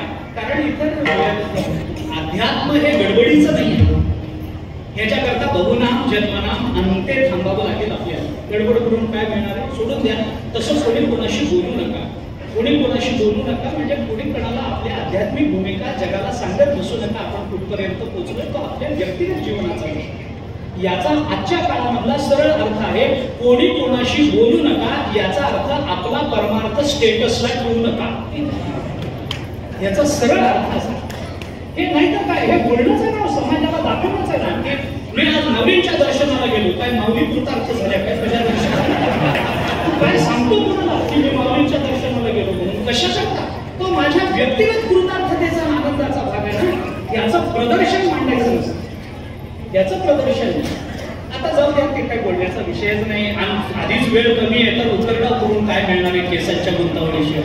मी बोलतो याच्याकरता आपल्याला की तुकोबाराय आपल्याला सांगतात, जसं काला सेवन करण्याकरता तुम्हाला 2 नियम पाळावे लागणार आहेत ना, तसं ब्रह्मतनु नंतर प्राप्त करून घेण्याकरता वर्तमानात करावी लागणारी जी कृती आहे, की जी समाजापर्यंत ज्ञान, भक्ती आणि वैराग्य पोहोचवणं, ही जी कृती आपल्याला करावी लागणार आहे, ती कृती करताना आणि ती तत्व जपताना तुम्हाला 2 नियम पाळावे लागणार आहेत. त्या 2 नियमांची चर्चा तुकाराम महाराजांनी दुसऱ्या आणि तिसऱ्या चरणामध्ये आपल्याला केलेली दिसून येते. हे दुसरं आणि तिसरं चरण, हे 2 नियम आहेत त्याचे. कीर्तनकारांनी हे 2 नियम पाळावेत अशी अपेक्षा आहे. याच्यात थोडस स्पष्ट बोलतो. मी तुमच्याच आहे, मी काही उपदेश म्हणून इथं उभा नाहीये. की आपला मला जो अर्थ भावतो आणि संस्थेचा रौप्य महोत्सव आहे, या संस्थेतून बाहेर पडणारा कीर्तनकार हा आदर्श कीर्तनकार असावा, अशी एक प्रांजळ सद्भावना माझी या निमित्तानं आहे. म्हणून बोलतो, दुसरं काही. म्हणून 2 नियम पाळायला सांगितले. काय नियम पाळायचे? तुम्हाला भक्ती पाहिजे, तुम्हाला वैराग्य पाहिजे, तुम्हाला ज्ञान पाहिजे, तर त्याच्याकरता 2 नियम पाळा. काय करा? एक तर माझी ऐशी काया नोहे असं म्हणता आलं पाहिजे, एक. आणि दुसरं उदक अग्नी धान्य झाल्या घडेपाठ असं जरी असलं तरी एकाविण एक कामा नये हे सांगण्यामध्ये या 3ही संकल्पनांचा समन्वय करता आला पाहिजे. या 2 आवश्यकता तुकोबाराय बोलून दाखवतात. जेव्हा साधन, भक्ती काय साधन आहे, वैराग्य काय साधन आहे, ज्ञान काय साधन आहे, या साधनाने ब्रह्मतनु होणार असतो आपण, तर मग या 3 साधनांचा विचार करताना काय केलं पाहिजे? कोणतंही साधन करताना मी देह आहे असं मानून साधन करता येत नाही, आणि साधन करताना आपल्याकडे सर्व साधनांचा समन्वय केल्याशिवाय करू नये.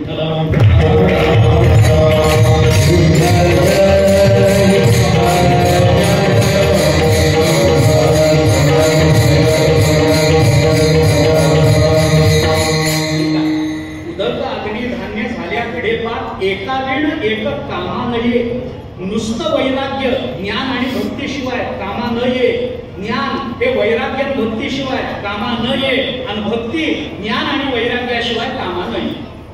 म्हणून ज्ञानोबाराने आपल्याला त्याचा विनियोग सांगितला. 17वा अध्याय विनियोग सांगितला ज्ञानोबाराने. ज्ञानोबाराय म्हणतात, स्नेह सूत्र वैश्वानरा हाती दारी आणि विरा प्रकाशन हाती दारी आणि संसारा प्रकाशन. जर त्याचा विनियोग जर आपल्याला साधता आला नाही तर स्मरणात हातवटी नेणती विरा प्रकाशन, त्याची जर हातवटीच आपल्याला कळली नाही. त्याच्या आधी लहान मुलाचं उदाहरण आहे. लहान मुलं काय जेवून येणता बालक लंघनाची गीत ज्ञानोबाराय काही दृष्टांत देतात. अन्न जवळच आहे, पण जेवायचं कसं हे जर मुलांना कळलं नाही तर उपाशी. स्नेह तेल, सूत्र वात, वैश्वानर अग्नी. वात, तेल आणि अग्नी आपल्याला दिवा लावण्याकरता हे कामाला येतात की नाही? दिवे नाही, दिवा लावण्याकरता म्हटलं, दिवे लावण्याकरता नाही, दिवा लावण्याकरता हे कामाला येतं की नाही? येतं. मग एका माणसाने एक पणती घेतली, थोडं तेल घेतलं, वात आणली, काड्यापेटी आणली, आणि त्याने काय केलं? जमिनीवर तेल ओतलं, त्याच्यावर पणती पालथी घातली, त्याच्या खाली वात लपवली आणि पेटवायला लागला. दिवा पेटला का पेटणार नाही? कारण कशात काय ठेवलं पाहिजे याची हातवटी त्याला जमली. अंधारच राहिला ना. मग हातवटी देणं दिव्य प्रकाशन होणे हे जर ज्ञानोबाराय बोलत असतील, तर स्नेहसूत्र वैश्वानरा हे कशामध्ये काय ठेवलं पाहिजे हे जसं आपल्याला कळलं पाहिजे, तसं आपल्याकडे 3ही साधनांचा समन्वय केला पाहिजे. आणि तो समन्वय करताना आणखीन एक नियम सांगितला की माझी ऐशी काया जमवणे. देह भावावर राहून देहाबद्दलचं ममत्व आणि आत्मत्व भाव घेऊन जर आम्ही ज्ञानाकडे जाऊ तर होणार नाही, जर आम्ही भक्तीकडे जाऊ तर होणार नाही, जर वैराग्याकडे जाऊ तर होणार नाही.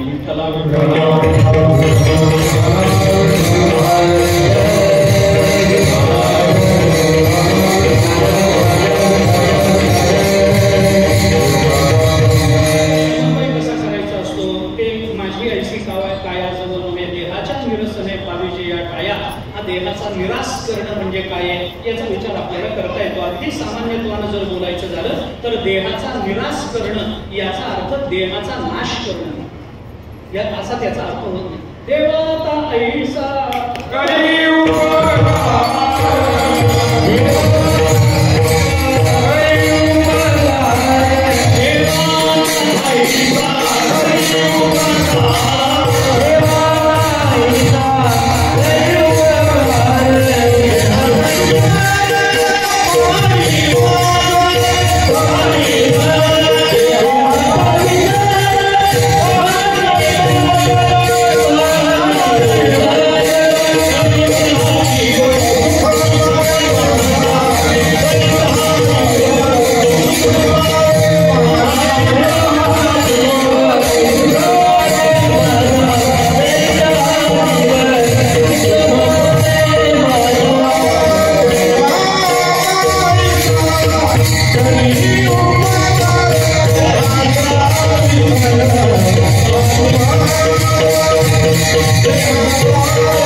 देह पडणं महत्वाचं नाही, प्रमाण पुष्कळ आहे.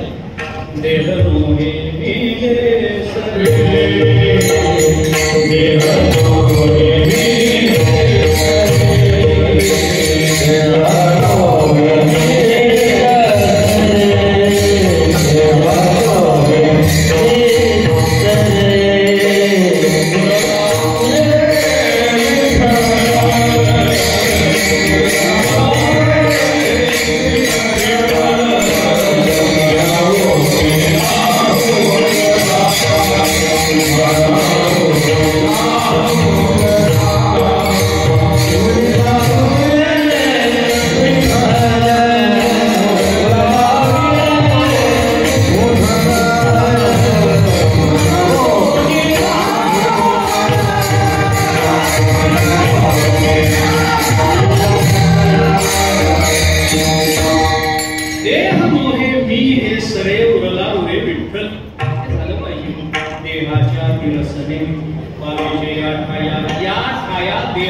देहाचा निराश झाल्याशिवाय म्हणजे देह भावाची निवृत्ती झाल्याशिवाय आपल्याला हे प्राप्त होणार नाही. याच्या करता आपल्या देहाचा विचार करून आपल्याला हे करता येणार नाही. हा नियम आहे बरं, पुन्हा करता हे लक्षात घ्या.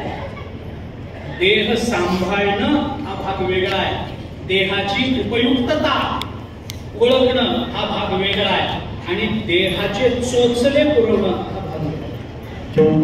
मला विस्तारच करायचा नाही, कारण हे पुन्हा करता मी बोलतोय तिथपर्यंत मला पोचायचंच नाही आता या निमित्तानं. हे लक्षात घ्या आपण. म्हणून तुकोबाराय बोलतात, देहाच्या निरसने पाविजे या काया, माझी ऐशी काया जगलो हे. ही काया माझी नाही हे आपल्याला ओळखता आलं पाहिजे. कुणाची काया? शरीर कुणाचं? जगात काळाच. काळ या देहावर सत्ता गाजवतो. पंचमहाभूताचं शरीर, अविद्येचं शरीर, प्रकृतीचं शरीर वगैरे वगैरे वगैरे नेहमी आपण सांगत राहतो. कारण नश्वरता आहे ना, कार्यरूपता आहे त्याला. त्यामुळे हे शरीर हे माझं नाही, मी कुणीतरी वेगळा असतो. शरीरापासून माझं वेगळेपण हे आपल्याला वेगळं करता आलं पाहिजे. तो विवेक आपल्या ठिकाणी असला पाहिजे. त्या अष्टावक्र गीतेमध्ये आलं, पहिल्या अध्यायात, अष्टावक्र गीतेचे पहिल्या अध्यायात, यदि देहम पृथक कृत्य चिति विश्राम्य तिष्ठसी अधुनैव सुखी शांतो बंधमुक्तो भविष्यसी. अष्टावक्रांनी जनकाला उपदेश करताना पहिल्या अध्यायात म्हटलं, यदि देहम पृथक कृत्य. त्याने विचारलं, मी मुक्त कधी होईल सांगा बरं मला. कोण विचारतो? जनक राजा विचारतो अष्टावक्रांना, मी मुक्त काय मी उद्धार पावे, काय कृपा करील नारायण, ऐसे तुम्ही सांगा संत जन, करा समाधान चित्त माझे. काय म्हणणं तुझं? मी मुक्त कधी होईल सांगा. मुक्त कधी होईल? त्याने सांगितलं, अरे मुक्त व्हायचं असेल ना तर आत्ता आणि इथं. मी उद्या मुक्त होतो याला वेदांतात अर्थ नाही. कारण वेदांतात आज एवढाच विचार आहे. वेदांत वर्तमानात जगणार आहे. वेदांत वर्तमानात जगतो. शोक काले शुचो मात्वम हर्ष काले च महार्ष अतीत अनागतम हित्वा प्रत्युत्पन्नेन वर्तये. महाभारताने बोलून दाखवतो.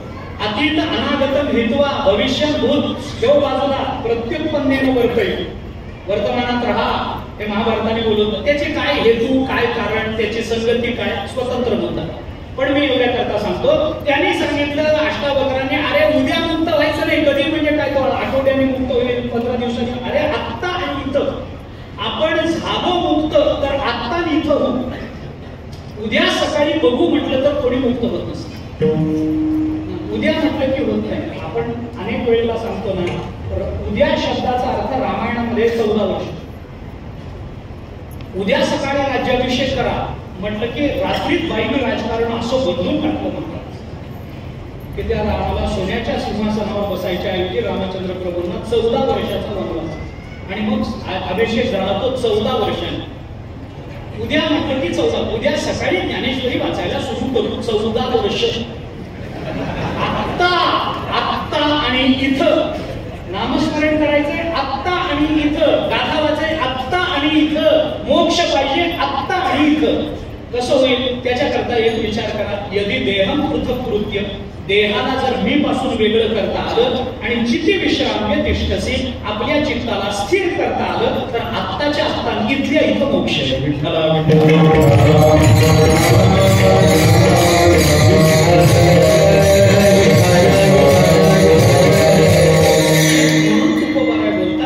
यदि देहम पृथक कृत्य, देहाला वेगळं काढणं, देहाला मी न समजणं. ज्ञानोबारायांच्या भाषेत 15व्या अध्यायात जर बोलायचं झालं तर ज्ञानोबाराय म्हणतात, आत्मा आत्मयाच्या ठाई देखीजे देहीचा धर्म देरी, ऐसे देखणे ते काही आना हाती. 15व्या अध्यायात ज्ञानोबाराय स्पष्ट बोलतात, आत्मा आत्मयाच्या ठाई पाहिला पाहिजे, देहीचा धर्म देहाच्या ठिकाणी पाहिला पाहिजे. त्यांचा परस्परार्थ अध्यास करणं, इतरेतर अध्यास करणं हा अविद्येचा परिणाम आणि जन्म मरणाच्या संसर्गाचं उपादान करू शकतं. याकरता म्हणून आत्मा आत्म्याच्या ठिकाणी पाहावा, देह देहाच्या ठिकाणी पाहावा. तो आत्मा त्या देहापासून वेगळा आहे. और सांख्य दर्शन सगळं एवढ्यावर अवलंबून आहे. नुसता एवढा विवेक झाला तरी सांख्य दर्शन त्याला मोक्ष म्हणतात. प्रकृती पुरुषाचा विवेक म्हणजे मोक्ष मानणारं सांख्य दर्शन आहे आपल्याकडे. पण वेदांताने थोडं पुढे जाऊन आपल्याला सांगितलं की असं जर करता आलं तर आपल्याला साधनेचा अधिकार प्राप्त होतो. देहाबद्दलची आत्मीयता कोणत्याही साधनेमध्ये आपल्याला प्रवृत्त करू शकत नाही. म्हणून भक्ती करायची ना, देहाला विसरून, ज्ञान प्राप्त करून घ्यायचंय, देहाला विसरून, नामस्मरण करायचंय, देहाला विसरून. अंगावर वारूळ जमा झालं, नामस्मरण चालू आहे ना. उदाहरण, परिणाम काय झाला? परिणाम काय झाला? नामस्मरण करायला बसला तो दरोडेखोर होता आणि उठला तेव्हा ऋषी होता. हे दरोडेखोर ते ऋषी, हे जे परिवर्तन, हे जे सगळं झालं ना, आजच्या भाषेमध्ये हा जो विकास झाला ना, हे एवढं सगळं ज्याला इंग्रजीमध्ये ड्रास्टिक चेंज म्हणतात, असं अंतर्बाह्य जे परिवर्तन झालं ना, ते परिवर्तन कशाला झालं? नामानं झालं, याच्याबद्दल वाद नाही. पण ते नाम घेताना देहाचा विसर पडल्यामुळे ते नामस्मरण तीव्र झालं असं म्हणतात. वैराग्यामध्ये देहाचा विसर पाहिजे, ज्ञानामध्ये देहाचा विसर पाहिजे, वगैरे वगैरे. पण बहुनाम जन्मनाम अंत्य वगैरे वगैरेचा विचार आपल्याला त्या संबंधामध्ये करता येतो. हा एक विचार. आणि दुसरा विचार सांगितला त्याचा समन्वय, या तिन्हीचा समन्वय आपल्याला करता आला पाहिजे. हा समन्वय करणं काय आहे याचा थोडासा विचार सांगतो. वेळेची मर्यादा, एक वेळ भजन करून थोडासा विचार सांगतो, सेवा संपवतो.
वृद्ध झालं. गळ्यात हार घालून देणं मिरवला एवढं काम असं, पण एवढं वजन गळ्यात घेऊन समन्वय करता येत नाही. समन्वय करायचा थोडं थांबलो. विठ्ठला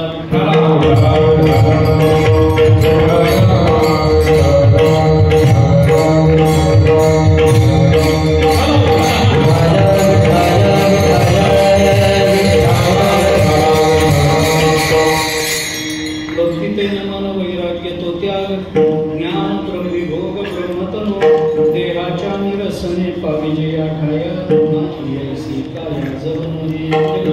श्री तुकोबराया या अभंगातून आपल्याला 3 संकल्पनांच्या व्याख्या या समोर ठेवतात.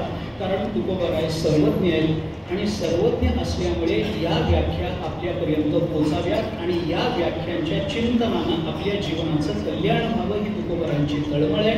त्यामुळं ज्ञानाची, वैराग्याची आणि भक्तीची व्याख्या तुकोबराय करतात आणि याचा परिणाम काय होणार आहे तर ब्रह्मतत्व प्राप्त होईल वगैरेचा विचार. आत्ता तो विषय मला विस्ताराने जरी सांगता आला नाही, संगती जरी त्याची सांगता आली नाही, एवढंच आता आपल्या कानावर ठेवतो मी की त्यासाठी म्हणून तुकोबराय हा विचार आपल्यासमोर बोलून दाखवतात.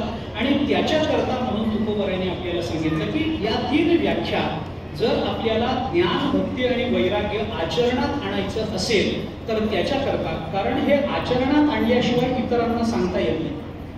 बाकीच्या गोष्टी आचरणात न आणता इतरांना सांगू शकतो आपण प्रपंचामध्ये, पण परमार्थ आचरणात न आणता इतरांना सांगणं हे शक्य नसतं. सेवितो हा रस ही पहिली भूमिका आणि वाटितो आणि का हे नंतर आहे हे लक्षात घेतलं पाहिजे. त्यामुळे आधी आपण मग नंतर इतरांना. म्हणून ज्ञानोबरायांनी 17व्या अध्यायात चिंतन करताना काय सांगितलं, श्रुती स्मृतीचे अर्थ आपणची होऊनी मूर्त हे आधी आहे, मग अनुष्ठाने जगादेत वडील जे हे नंतर आहे. मग तयाची आचरिता पावले पावली सात्विक श्रद्धा झाले जे काही होईल ते नंतर तिथपर्यंत आपण पोहोचू आणि संत पदापर्यंत आपला प्रवास सुखकर होईल वगैरे वगैरेचा विचार सांगण्यात आला हा नंतरचा. परंतु हे आपण करणं आणि इतरांना सांगणं हे जे आहे याच्यामध्ये आपण करण्याकरता काय केलं पाहिजे तर 2 नियम पाळले पाहिजेत. ज्ञानाकरता, वैराग्याकरता आणि भक्ती करता माझी ऐसी काया जव नव्हे देहाच्या निरसने पाविजे या काया ही पहिली अट तुकोबराय सांगतात. आणि दुसरी अट सांगितली की म्हणजे उदक अग्नी धान्य झाल्या गडेपात एका विण एक कामा नाही. कारण हे एका विण एक कामा नाहीये असं असल्यामुळे नुसतंच वैराग्य, नुसतं ज्ञान, नुसतीच भक्ती असं होणार नाही. कारण त्या भक्तीला जर ज्ञानाचं अधिकरण नसेल तर ती भक्ती काय करणार. भक्ती आहे, गोष्ट खरी आहे, पण त्याच्याकरता सुद्धा वैराग्य पाहिजेच की नाही. भक्तीमध्ये वैराग्य नाही असं जर कोणाला वाटत असेल तर त्याला भक्तीच माहिती नाही असं म्हणावं लागेल. भक्तीची तो जाती ऐशी सर्वस्वासी मुकावे हे तुकोबरायांनी केलेलं चिंतन आहे. सर्वस्वाचा त्याग केल्याशिवाय भक्ती आम्हाला करता येत नाही हे तुकोबराय बोलून दाखवतात. मग वैराग्य नाही भक्तीमध्ये असं कोण म्हणेल. भक्तीला ज्ञानाचं अधिकरण नको असं कोण म्हणेल. असं कोण म्हणेल. अरे मला न जाणता केलेली भक्ती ज्ञानोबराय काय म्हणतात आपण विचार करून पहा. भगवान काय म्हणतात आपण त्या संबंधामध्ये विचार करून बघा. अरे त्याला काही अर्थ नाहीये. कर्माचे डोळे ज्ञान माते नेणोनी भजन ते वायाची का आने आण म्हणून कर्माचे डोळे ज्ञान ते निर्दोष होवा. ज्ञानोबरायांची भाषा काय आपण बघा. भगवान मुखातून बोलताना ज्ञानोबराय म्हणतात माते नेणोनी भजन ते वायाची. मला न जाणता माझं केलेलं भजन वाया गेलं समज आलं. ते वायाची का आने आण म्हणजे भक्तीला ज्ञानाचं अधिकरण पाहिजे की नाही. ज्ञानाच्या अधिष्ठानाशिवाय भक्ती होणारच नाही. एरवी तरी माझिया भजना उचित तोची अर्जुना गगन जैसे अलिंगना गगनाची 15.5 मिसळावे ते 15.5ची होवावे तैसे मी होवोनी संभवे भक्ती माझी 15व्या अध्यायात आलं नाही. ज्ञानोबराय तिथेही बोलून दाखवतात. मग या सगळ्याचा अर्थ असा की याचा समन्वय करता. अद्वैत वेदांत साधनांच्या समन्वयाने चालतो आणि अद्वैत वेदांत सोडला तर बाकी सगळी शास्त्र हा साधनांचा समुच्चय सांगत असतात. 2 विचार आहेत आपल्याकडे, समन्वय विचार आणि समुच्चय विचार. साधनांच्या बाबतीमध्ये 2 विचार आहेत वेदांतामध्ये. एक समन्वय विचार आहे आणि दुसरा समुच्चय विचार. आता याचा विस्तार करायला वेळ नाही आपल्याकडे, पण सगळी द्वैत दर्शन समुच्चय मानतात, पण अद्वैत वेदांत समन्वयाने चालणार. समन्वय ज्ञानोबराय तशा अर्थाने नंतरच्या काळामध्ये वराडातले ते प्रज्ञाचक्षू गुलाबराव महाराज यांना समन्वय महर्षी असं म्हटलं नंतरच्या काळात. समन्वय मगाशी, पण तो समन्वय ज्ञानोबारांनी केवढ्या आधी करून ठेवला. अर्थात तीच रीत त्यांनी ओढली, याच्याबद्दल वाद नाही, पण केवढ्या आधी. अहो, दुसऱ्या अध्यायामध्ये नासतो विद्यते भावन अविनाशी सुतद्विती हे 2 श्लोक सांगितल्यानंतर गीता संपायलाच पाहिजे होती, कारण सगळं त्याच्यात लिहून गेलं. पुन्हा वेगळं सांगण्यासारखं काही राहिलं नव्हतं. मग कशाला तिसरा अध्याय जन्माला घातला? तेव्हा देवाला कळलं की अरे हे याला काहीच कळलं, हे अविनाशी सुतद्विती हा काही जाणत नाहीये, याला अविनाशी पण कळत नाहीये. नासतो विद्यते भाव हा सिद्धांत याला कळला नाही. उपाधीमध्ये गुप्त असणारं चैतन्य तत्व कसं बाजूला काढायचं असतं याला कळत नाही. का कळत नाही? कारण याचा अधिकार नाही. मग अधिकार कसा येईल? म्हणून तिसऱ्या अध्यायामध्ये कर्मयोग, म्हणजे या ज्ञानाकरता कर्माचा विचार करावा लागणार आहे, हा समन्वय झाला. कर्म प्रत्यक्ष ब्रह्मदर्शन जरी करवत नसलं तरी ज्ञान मार्गानं आपल्याला तिथपर्यंत नेणार आहे ना. म्हणून जनकाचं उदाहरण गीतेमध्ये आहे. मला आता ते पुन्हा सगळं बोलायचं नाही, पण हा समन्वय असतो. म्हणून आपल्याकडे 2 विचार आहेत साधनांच्या बाबतीत, एक समुच्चय विचार आहे आणि दुसरा समन्वय विचार. अगदी धावता विचार त्या संबंधामध्ये जर बोलून दाखवायचा झाला तर सामान्य उदाहरणाने मी आपल्याला सांगतो. सामान्य उदाहरण, जेव्हा 2 साधनं असतात, दोन्हीही आवश्यक असतात, पण दोन्हीमध्ये कुठलाच संबंध प्रस्थापित केला जात नाही, त्यावेळेला समुच्चय असतो. बरोबर आहे? बरोबर आहे का? बघा, उदाहरण सांगतो मी आपल्याला. रेल्वेचे 2 रूळ आहेत, दोन्ही लागतात का एकावर भागतो? रेल्वेच्या रुळात दोन्ही लागतात का एकावर भागतो? दोन्ही लागतात ना, दोन्ही लागतात. तर हे जे 2 रूळ लागतात, त्या दोन्ही रुळांवरून रेल्वे धावते आणि आपल्याला मुक्कामापर्यंत पोहोचवते. हे 2 रूळ पुढे कुठे एकत्रित येतात? पुढं 50 किलोमीटर, 60 किलोमीटर, 100 किलोमीटर, कुठं तरी त्या दोघांनी एक यावं ना.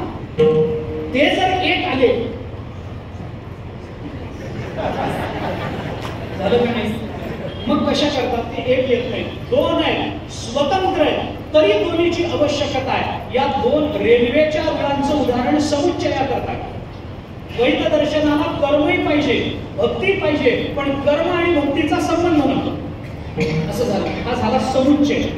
आणि समन्वय वेगळा असतो. समन्वयामध्ये दोन्हीची आवश्यकता असते, पण त्या दोन्हीमध्ये साध्य साधन भाव सिद्ध होतो. जन्यजनक भाव आणावा लागतो, काहीतरी करावं लागतं. दोघांमध्ये काही संबंध, साधनांमधला संबंध हा सिद्ध झाला की तो समन्वय होतो. याच्याकरता उदाहरण सांगतो. वरच्या मजल्यावर जाण्याकरता आपण जिना वापरतो. जिना, आता लिफ्ट सोडून द्या, जिना, पायऱ्या वापरतो. 10 पायऱ्या ओलांडून चढून वर गेल्यानंतर मग आपल्याला वरच्या मजल्यावर जाता येतं. या 10 पायऱ्यांचा विचार करा. याच्यातल्या पहिल्या पायरीवर पाय ठेवल्याशिवाय दुसऱ्या पायरीवर जाता येत, दुसऱ्या पायरीवर पाय ठेवल्याशिवाय तिसऱ्या पायरीवर जाता येत. असं करत करत 9व्या पायरीवर पाय ठेवल्याशिवाय 10व्या पायरीवर जाता येत नसेल तर 9वी पायरी ही 10व्या पायरीचं साधन झाली आणि 10वी पायरी हे 9व्या पायरीचं साध्य झालं. हा साध्य साधन भाव आला की नाही त्याचा? पहिली पायरी दुसऱ्या पायरीचं साधन आहे, दुसरी पायरी पहिल्या पायरीचं साध्य आहे, ती दुसरी पायरी तिसऱ्या पायरीचं साधन आहे, तिसरी पायरी साध्य आहे, ती तिसरी पायरी साधन आहे, चौथी पायरी साध्य आहे. असा साध्य साधन भाव साधनांमध्ये सिद्ध होत गेला की याला समन्वय असं म्हणतात. तसं आपल्याकडे ज्ञान, कर्म आणि भक्ती यांचा समन्वय सांगितला, यांचा समुच्चय. आम्हाला ज्ञानही पाहिजे, पण ते ज्ञान ज्ञानोत्तर प्रेमरक्षणा भक्तीचं साधन होईल ना, पण तेच ज्ञान वैराग्याचं साध्य होईल ना. विरक्ती वाचवणे काही ज्ञानाशी कळण्याची नाही असं जर असेल तर वैराग्य हे त्या ज्ञानाचं साधन आहे. वैराग्य निर्माण झालं नाही पण ब्रह्मज्ञानी झाला असं उदाहरणच नाही. आणि जर तसं असेल, वैराग्य नाही पण ब्रह्मज्ञानी दिसतो आहे असं जर असेल तर तो 100% खोटा माणूस आहे. 100 नाही, अजून वर काही असलं तर 100% खोटा साधक आहे असं साधक म्हणूच नका त्याला. तो खोटा लाच आहे असं होतच नाही. म्हणून तुकोबाराय म्हणतात त्यांच्या साध्य साधनाच्या बाबतीत जो समन्वय आपल्याला करावा लागणार आहे. मला सांगा, एखाद्या माणसाला जेवण बनवायचं, उदक, अग्नी, धान्य तिन्ही लागतं ना. मग एखादा म्हणाला नुसतंच धान्य खातो आणि पोट भरतो, चालेल का? चालणार नाही. एखाद्याने नुसताच अग्नी आणून ठेवला, चालेल का? एखाद्याने नुसतंच पाणी आणून ठेवलं, चालेल का? नाही. त्या पाण्यामध्ये ते तांदूळ टाकून त्या अग्नीवर ठेवल्याशिवाय भात होत नाही, आपलं पोट भरत नाही. नुसते तांदूळ आपण खाऊ शकत नाही. आपण खाऊ शकत नाही, ते जनावर खाईल. जनावर कसं खातं? नुसते तांदूळ खाईल. माणूस तसं खाऊ शकत नाही. माणसाला अग्नी पाहिजे, माणसाला पाणी पाहिजे, माणसाला धान्य पाहिजे. या तिन्हींना एकत्रित केल्याशिवाय जसा पाक सिद्ध होत नाही, तसं तर ज्ञान, भक्ती आणि वैराग्य यांना एकत्रित केल्याशिवाय ब्रह्मधनु प्राप्त होणार नाही. याच्याकरता तुकोबाराय दोन अटी आपल्याला सांगतात. देह माझा न म्हणता साधन झालं पाहिजे एक, आणि दुसरं या साधनांचा समन्वयात्मक विचार करून साधनेमध्ये प्रवृत्ती असली पाहिजे. असं जर होत असेल तर ब्रह्मतनु, आणि जर तसं होत नसेल तर तुकोबाराय म्हणतात नुसतंच वैराग्य मिळवतोय, ज्याला त्याला ज्ञानाचं ध्येय ठेवलं नाही आणि त्या वैराग्याला जर भक्तीचं अधिकरण नसेल तर ते आम्हाला नक्की कळतं. आणि ते कसं कळतं? तुकोबाराय म्हणतात त्याची चाचणी आमच्या जवळ आहे. ते खरं का खोटं आम्ही जाणतो. अभंगाचं शेवटचं चरण. तुका म्हणे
बडबडीची वाणी अथवा सत्य याच्यातला खरे खोटेपणा कळतो हे तुकाराम महाराजांचं म्हणणं आहे. कारण चाचणी कळते ती संतांनाच कळते, देवाला कळत नाही. नासतो विद्यते भाव नाभाव विद्यते सतः उभयोरपि दृष्टोंत स्तनयो तत्त्वदर्शिनी भगवंता बोलावं. हे मला कळतं असं भगवंताचं म्हणणं नाही. त्याच्या खालच्या ओव्या आपण बघितल्या तर त्या सगळ्या ओव्यांमधून तुकोबारायांनी त्याच पद्धती उपाधी माझी गुप्त चैतन्य असे सर्वगत हे तत्वज्ञ संत स्वीकारी. आता कसे स्वीकारिती याच्याकरता दिलेली उदाहरण आपण पहा. सलिली पय जैसे एक होनी बिनले असे ते निवडोनी राजा मुसे वेगळे कीजे की अग्निमुखी किडाळ तोडोनी चोखाळ निवडती केवळ बुद्धिमंत ना तरी जाणवेचे आयणी करिता दधीकडसणी मग नवनीत निर्वाणी दिसे जैसे की भूस बीज एकवट उपणिता राहे घनवट उडोते फलकट जाणवाले तैसे विचारिता निरसले प्रपंच सहजे सांडवले मग तत्वता तत्व उरले ज्ञानी असी. या चारही दृष्टांतामध्ये ज्ञानोबारायांनी बुद्धिमंत म्हणून ज्यांना वेगळं काढलंय त्यांना ती चाचणी कळते. आणि भगवान म्हणतात अर्जुना खरं काय खोटं काय मला कळत नाही, ते तत्वदर्शीला कळतं. आणि तुकोबाराय म्हणतात देवा तो तत्वदर्शी मीच आहे, तुका म्हणे माझं कळते चाचणी.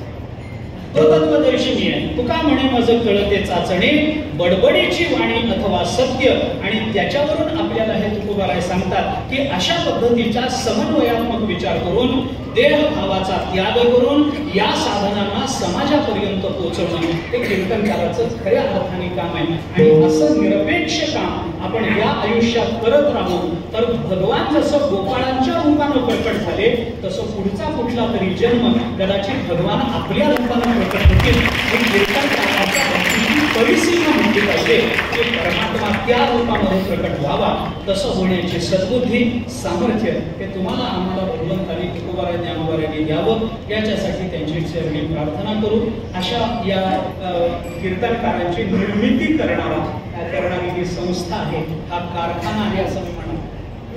हा कारखाना आहे कारण निरपेक्षपणाने काम करणारे फार कमी लोक आज आपल्या वारकरी संप्रदायामध्ये दुर्दैवाने त्यांचं राहणं हे समाजाचं सुदैव आहे पण त्यांची संख्या कमी असणं हे आपलं दुर्दैव आहे. हे लक्षात हे आपलं दुर्दैव. त्याच्यापैकी एक ही संस्था आहे आपली जोग महाराजांची शिक्षण संस्था. वादच नाही त्याबद्दल बोलण्याचं कारणच नाही. तिथं तर शब्दही करू शकत नाहीत आपल्याला. पंडित महाराज समोर येत आदरणीय त्यांची संस्था. या संस्थेतून बाहेर पडणारे विद्यार्थी वेदांताचा विचार घेऊन बाहेर पडतात. भक्तिपूर्ण अंतःकरणामध्ये आणि वैराग्यपूर्ण भावानं तो ज्ञानाचा विचार समाजाच्या मनामनापर्यंत रुजवण्याचा प्रयत्न करतात. अशा कीर्तनकारांची संख्या वाढली की ज्ञानोबारायांना अपेक्षित असणारं पसायदान हे नक्की आकाराला येईल. ते पसायदान नक्की अभिव्यक्त होईल. खळांची व्यंकटी सांडली जाईल. सत्कर्मामध्ये सर्वांची रती वाढती राहील आणि सगळ्यांना स्वधर्माचा सूर्य दिसेल. तो फक्त अशा प्रामाणिक निस्पृह आणि ज्ञान भक्ती वैराग्याचा समन्वय करून समाजापर्यंत पोहोचणाऱ्या कीर्तनकारांच्याच माध्यमातून तो स्वधर्म सूर्य या महाराष्ट्राला दिसेल अशी सद्भावना या निमित्तानं व्यक्त करतो. गुरुजींच्या चरणी नतमस्तक होतो कारण ते स्वतः जरी कीर्तन करून शिकवत नसले तरी त्यांचा प्रत्येक आचार हा विद्यार्थ्यांकरता कीर्तनाकरता म्हणून आदर्शभूत ठरणारा आहे हे मात्र नक्की आहे. प्रत्येकाने समोर बसूनच कुणीतरी कीर्तन शिकवावं आणि मग त्यांनी कीर्तन शिकावं असं होत नसतं. सहज बोलणे हित उपदेश करोनी सायास शिकविते असंही होतं. तुका तरी सहज बोले वाणी त्याचे घरी वेदांत वाहे पाणी असंही होत नाही असं नाही. त्यामुळे आपल्याकडे नेहमी हे जे सांगितलं जातं ना की श्रोत्रिय आणि ब्रह्मनिष्ठ गुरूंकडे जात जा. हे जे उपनिषद आपल्याला सांगताना परीक्ष लोकान कर्मचितान तस्मात् ब्राह्मणः निर्वेद माया नास्ति अतुलतः कृतेन तद विज्ञानार्थम गुरुमेव अभिगच्छेत्. समित पाणी श्रोत्रिय ब्रह्मनिष्ठ याच्यातली श्रोत्रियता आणि ब्रह्मनिष्ठता ही एकत्रित येणं फार अवघड असतं. फार अवघड असतं. बरेच जण बोलून दाखवतात पण त्यांना अनुभव नसतो आणि अनुभव घेणारे बहुतेक बोलून दाखवण्याच्या भानगडीत पडत नाहीत कारण ते अतिशय नैराश्यपूर्ण जीवन जगत असतात. इथला नैराश्य हा शब्द मी चांगल्या अर्थाने वापरतो. चांगल्या आशा रहित होऊन ते जगत असतात. त्यामुळे अंतर नैराश्यम आदाय बहिर आशोन्मुखे हितः असं जर काही आपल्याला योग वासिष्ठाच्या नियमाप्रमाणे करता आलं तर आपल्याला ते करावं लागेल. आणि तसंच करण्याच्या प्रेरणा गुरुजींच्या चरित्रातून गुरुजींच्या शिकवणीतून गुरुजींच्या संस्थेतून गुरुजींच्या सहज बोलण्यातून विद्यार्थ्यांना प्राप्त होत असतील तर असे गुरुजी प्राप्त झाले याच्याकरता विद्यार्थ्यांनी आपलं जन्मोजन्मीचं पुण्य कामाला आलं असं सांगायला आयुष्य लाभावं. त्यांच्याकडून असे उत्तमोत्तम विद्यार्थी तयार व्हावेत. या विद्यार्थ्यांनी ज्ञानोबाराय तुकोबारायांचं मनोबल घेऊन समाजामध्ये निस्पृह अंतःकरणाने फिरावं. समाजाला ज्ञानेश्वरीची गोडी लावावी, गाथ्याची गोडी लावावी, रामकृष्ण हरीची गोडी लावावी आणि याच्याने समाजाच्या उद्धाराकरता त्या विद्यार्थ्यांनी कटिबद्ध राहावं अशी प्रार्थना ज्ञानोबारायांच्या तुकोबारायांच्या भगवंताच्या जोगीराजांच्या चरणी करतो. आणि झालेली सेवा संतांच्या सद्गुरूंच्या परमात्म्याच्या चरणी आपल्या सर्व श्रोत्यांच्या चरणी समर्पित करतो. संस्थेला अंतःकरणापासून शुभकामना व्यक्त करतो, शुभेच्छा देतो. संस्थेची वृद्धी होत राहावी, सर्वार्थानं संस्था मोठी होत राहावी. या संस्थेचा नावलौकिक अलौकिक अर्थाने जरी वाढत राहिला तरी अलौकिक अर्थाने ही संस्था समाजाच्या मनामनामध्ये रुजावी एवढी सद्भावना या निमित्तानं व्यक्त करतो. वाणीला विराम देतो. ज्ञानेश्वर